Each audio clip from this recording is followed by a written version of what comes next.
ده الفيديو الخامس في سلسلة تحسين الصوت، وهنشتغل المرة دي على الفك.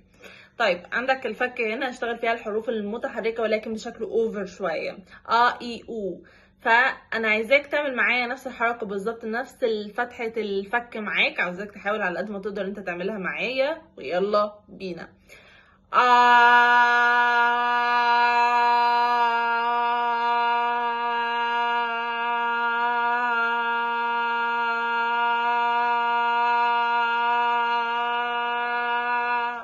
برافو عليك. ستوب.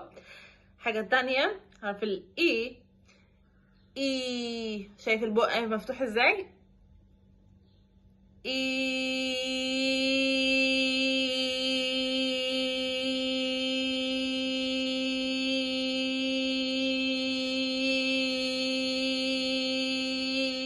برافو عليك.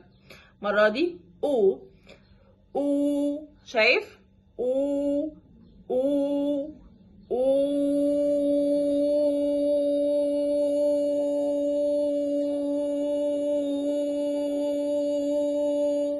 برافو عليك. ستوب. هناخد 3 بقى مع بعض، يلا بينا.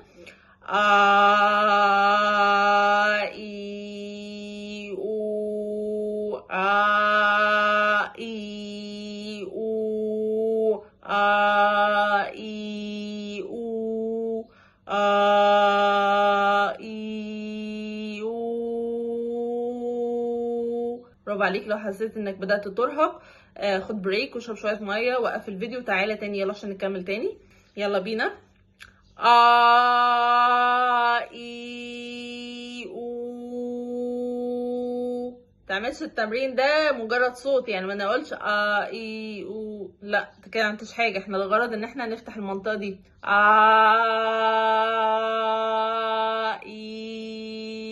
او اي او اي او اي او اي او اي او اي او. بس كده خلصنا. حاول تعمله لمدة نص ساعة على مدار اليوم متفرقين لو انت لسه بتبدأ وما اتدربتش عليه قبل كده، عشان ما تأذيش منطقة الفك، عشان المنطقة دي بتكون ضعيفة شوية، مش عايزين يحصل فيها ولا انزلاق ولا أي مشكلة. خليك بالراحة جدا وانت بتعمل التمرينات بتاعتك واحدة واحدة، ونبدأ ان احنا نتقدم فيها ان شاء الله بالراحة. بس كده، ما تنسوش تشوفوا باقي فيديوهات سلسلة تحسين الصوت، هتفيدكم جدا ان شاء الله وتحسن معاكم الصوت بشكل فعال جدا جدا. ولو عندكم اي استفسار سيبولي كومنت وهرد عليكم ان شاء الله. ولو وصلتوا لحد هنا فشكرا جدا ليكم. انا كنت عايدة، مدربة التعليق الصوتي. ما تنسوش اللايك والشير. يلا باي باي.